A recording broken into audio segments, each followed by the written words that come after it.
जो जनादेश है वो आपके पक्ष में तो नहीं जा रहा है। यही जो मुकाबला भी हुआ सेमीफाइनल का 5 राज्यों का चुनाव, 1 जीत पाए 4 हार गया। देखिए, कई कारण होते हैं किसी चुनाव को जीतने के लिए। पिछले चुनाव के जिसका जिक्र आप लोग करते हैं 2019 का, मोदी जी अपने किसी मुद्दे पर चुनाव नहीं लड़े थे। उनकी जीत में बहुत बड़ा योगदान जो इन्होंने, पुलवामा हुआ, कैसे हुआ, क्या हुआ, इसके बारे में सबको अब जानकारियां भी हैं, और उसके लिए खुलम खुला इस देश के लिए उस पर जो मत मांगा और एक माहौल बना। मोदी जी अपने मुद्दे पर चुनाव क्यों नहीं लड़ लेते हैं? अपने सरकार की कभी उपलब्धि गिनाते हैं मोदी जी? चाहे बेरोजगारी हो, जो कसमें खाए थे कि 2020 तक हम क्या क्या कर देंगे, वो लिस्ट कभी पढ़ लीजिए। 2020 आमदनी किसानों की 2 गुनी हो जाएगी, बुलेट ट्रेन से यात्रा करेंगे, सबके पास पक्का घर होगा, उसमें जल होगा, उसमें एलईडी लाइट होगी, उसमें शौचालय होगा, पता नहीं क्या क्या क्या क्या क्या। मतलब जनता एक भी लफ्ज दोबारा नहीं लेते। सर अखिलेश जी, तो आपके कहने का मतलब क्या मैं ये निकालूं कि जनता भ्रमित हो जा रही है, आप ये कहना चाह रहे हैं? और अगर ऐसा आप कहना चाह रहे हैं तो फिर तो जनादेश का अपमान भी है। जरूर भ्रमित आप नहीं होगी, आप नहीं भ्रमित होगी, क्योंकि 10 साल बड़ा लंबा समय होता है। सिर्फ झूठ झूठ झूठ झूठ असत्य झूठे सब जवाबों से। मैं अगले सवाल की तरफ बढ़ता हूं। प्रेम शुक्ला जी आपको जवाब देंगे, विजय जी को भी बहस में लाओ। ठीक है अखिलेश जी, अब जरा अगला सवाल देख लेते हैं, समय की पाबंदी होती है दरअसल। मोदी वर्सेस खरगे वाला जो त्वरित सर्वे है, इसमें एक और सवाल हमने पूछा। सवाल अगला हमारा क्या था, उस पर आप नजर डालिए। क्या लगता है विधानसभा चुनाव में मिली हार के बाद सीट बंटवारे में कांग्रेस की ताकत कमजोर हुई है? सी वोटर का जो ये सर्वे है उसके नतीजे आपके सामने हैं। 50% लोगों को लगता है कि ताकत कमजोर हुई है कांग्रेस की, बार्गेनिंग कैपेसिटी घटी है, और वो चीजें दिख भी रही हैं जिस तरीके के बयान भी तमाम गठबंधन के सहयोगियों की तरफ से आ रहे हैं। नहीं कहने वाले 26% लोग, पता नहीं ऐसा कहने वाले 24% हमें मिले हैं। तो मायावती को भी साथ लाने की बात हो रही है, तमाम तरह की बातें आप सुन रहे हैं। तो क्या ये उसका साइड इफेक्ट है? विधानसभा चुनाव में मिली हार के बाद सीट बंटवारे में कांग्रेस की ताकत कमजोर हो रही है। विजय त्रिवेदी जी, पहले इस पर आपसे एक टिप्पणी मैं चाहूंगा, उसके बाद राजनीतिक मेहमानों का रुख करूंगा। क्या कांग्रेस की बार्गेनिंग कैपेसिटी साफ साफ घटती हुई दिख रही है? अखिलेश जी, विधानसभा चुनावों के नतीजे से पहले आपने देखा होगा जब चुनाव चल रहे थे तो कांग्रेस के नेताओं का जो रुख था, कमलनाथ जी को आपने सुना था अखिलेश वखिलेश कर रहे थे, अशोक गहलोत जी किसी और सहयोगी जो छोटे छोटे दल थे उनको साथ लेने के लिए तैयार नहीं थे, भूपेश बघेल किसी को सुनने को तैयार नहीं थे, और कांग्रेस को लग रहा था कि अब तीनों राज्यों में उनकी सरकार आ जाएगी, इसलिए वो किसी की सुनवाई नहीं कर रहे थे। और जो छोटे छोटे से समझौते हो सकते थे 4 सीटों के लिए, समाजवादी पार्टी के लिए, आम आदमी पार्टी के लिए, वो नहीं कर रहे थे। लेकिन जैसे ही नतीजे आए हैं, अब वो कहते हैं ना, ठाकर ठिकाने आ गए। तो अब जो सहयोगी दल है वो उनको कांग्रेस को दबाव में बना रहे हैं, और जो अखिलेश जी हैं या आम आदमी पार्टी ने कहा कि पंजाब में 13 सीटों में कोई सीट नहीं देंगे, तो वो दबाव में आ गए हैं। और कांग्रेस को पता है कि क्षेत्रीय दलों से उसकी लड़ाई में उसकी बड़ा मुश्किल होगा, खासतौर से जहां पर वो अकेली लड़ रही है भारतीय जनता पार्टी से, वहां तो 91% स्ट्राइक रेट है भारतीय जनता पार्टी की, तो वहां मुश्किल है। तो समाजवादी पार्टी हो, टीएमसी हो, आम आदमी पार्टी हो, वहां पर समझौते में कांग्रेस को ही झुकना पड़ेगा, मुझे लगता है, इन सभी राज्यों में। ठीक है प्रेम शुक्ला जी, मैं आपके पास आऊं, उससे पहले मुझे अखिलेश जी के पास इसलिए जाना पड़ेगा क्योंकि जो सर्वे है उसका सीधा जो सवाल है उस जवाब उनको देना चाहिए। एक चीज तो साफ दिख रही है अखिलेश जी कि आप लोगों की ताकत जो कमजोर हुई उसका आगे भी साइड इफेक्ट देखने को मिलेगा 2024 में। जो आपके सहयोगी हैं वो बाहें मरोड़ने के मूड में दिख रहे हैं मुझे, जिस तरीके के बयान आ रहे हैं। आप ये बताइए सीट शेयरिंग का फॉर्मूला कैसे निकलेगा ऐसे में? देखिए इन 4 राज्यों में कांग्रेस पार्टी बीजेपी से 10 लाख से ज्यादा वोट ज्यादा पाई है, पहली बात। दूसरी बात, इन 4 राज्यों में कोई कांग्रेस का कोई अलायंस पार्टनर या कोई और हमारा इंडिया गठबंधन के दल वहां पे वजूद में इस तरह से मजबूती से नहीं है, सिर्फ कांग्रेस ही है। तीसरी बात, ये चुनाव नेशनल लेवल का चुनाव है। नेशनल लेवल पे किस पार्टी को लोग देश में देखना चाहते हैं, कौन देश को बेहतर तरीके से चला सकता है, बार बार नीतीश कुमार जी भी इस बारे में बता चुके हैं।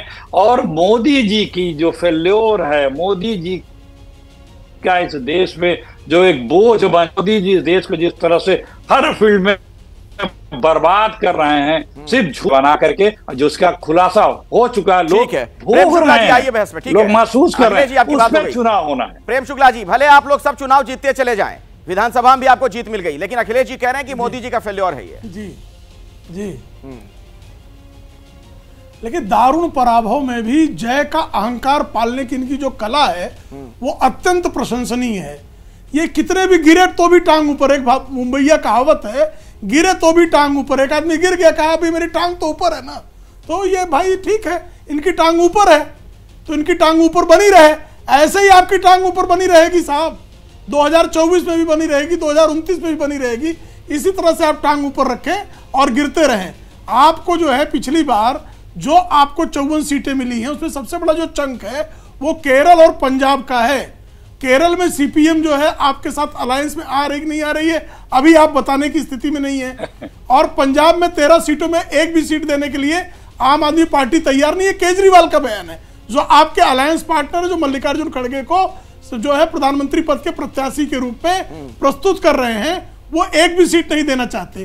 तो आपकी दारुण स्थिति यह है कि आपको डबल फिगर में आने के लिए भी संघर्ष करना है। फिर भी अगर आपको लग रहा है कि आप जो है आपकी टांग ऊपर है तो ये टांग ऊपर मुबारक है आपको। अखिलेश जी, रास्ता निकलेगा कैसे? तमाम लोग एक दूसरे से अगर झगड़ा ही करते रह जाएंगे गठबंधन में। अखिलेश जी ने चुनाव के दौरान आप लोगों को कही दिया था, अखिलेश यादव जी ने, चालू पार्टी। मैंने आपसे कहा ना, हम लोकतांत्रिक दल हैं, हमारे यहाँ तानाशाही नहीं है, विचार विमर्श अभिव्यक्ति की सबको अपने अपने बात रखने का अधिकार है, जैसे एक परिवार में होता है। जहां तानाशाही हो तो कीर्तन ही होगा, मैंने बार बार आपसे कहा है। दूसरी बात कि जो हमारे प्रेम शुक्ला भाई जो कह रहे हैं, इसी तरह का अहंकार 2003 में भी बीजेपी के नेताओं को था, अजय अटल, शाइनिंग इंडिया और पता नहीं क्या क्या। और इन्हीं 3 राज्यों में उस बार भी सरकार ये बीजेपी जीती थी, और 4 महीने बाद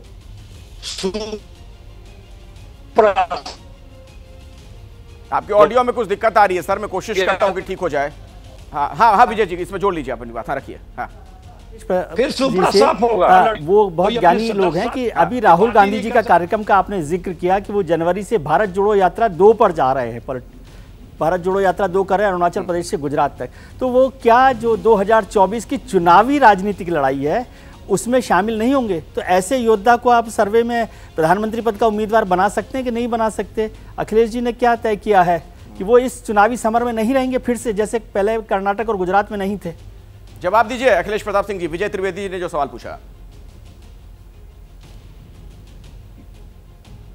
अब विजय त्रिवेदी जी को ज्यादा पता होगा कि चुनावी समर में राहुल गांधी नहीं रहेंगे। पूरी बीजेपी सरकार, पूरी बीजेपी संगठन, पूरा मंत्रालय, आरएसएस सब पिछले 10 वर्षों से तो राहुल गांधी के पीछे पड़े हैं, और जनता राहुल गांधी से अपेक्षा करती है। ये भी चुनाव का पार्ट है, और चुनाव के जो शुरुआत होगी उसके बहुत पहले यात्रा कंप्लीट हो जाएगी।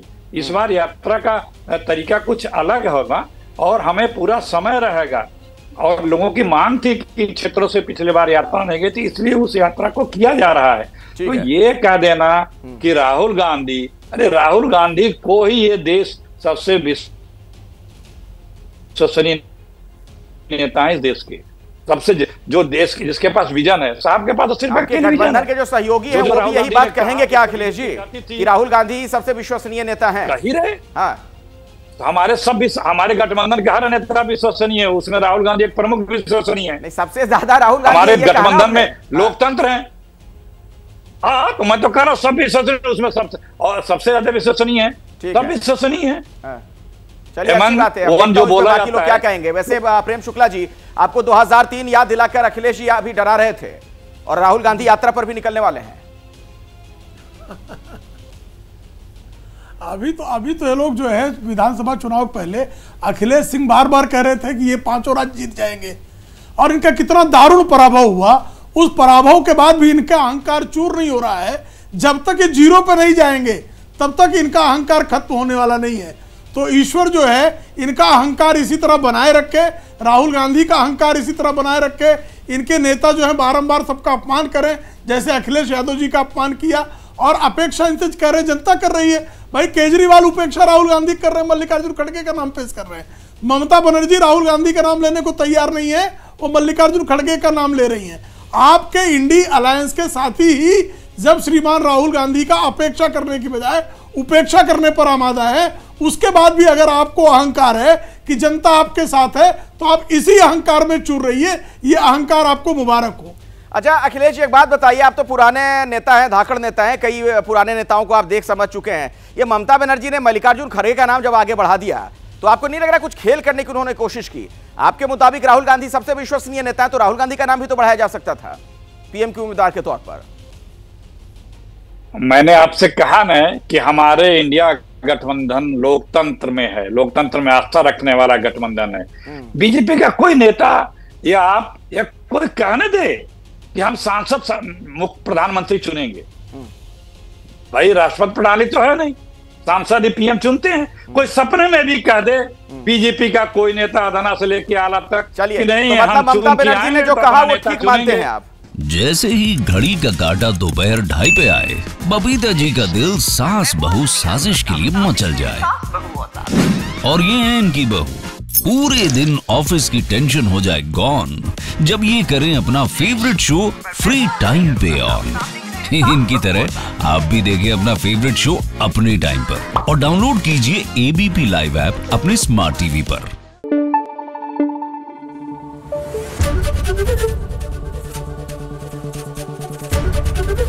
एबीपी न्यूज आपको रखे आगे।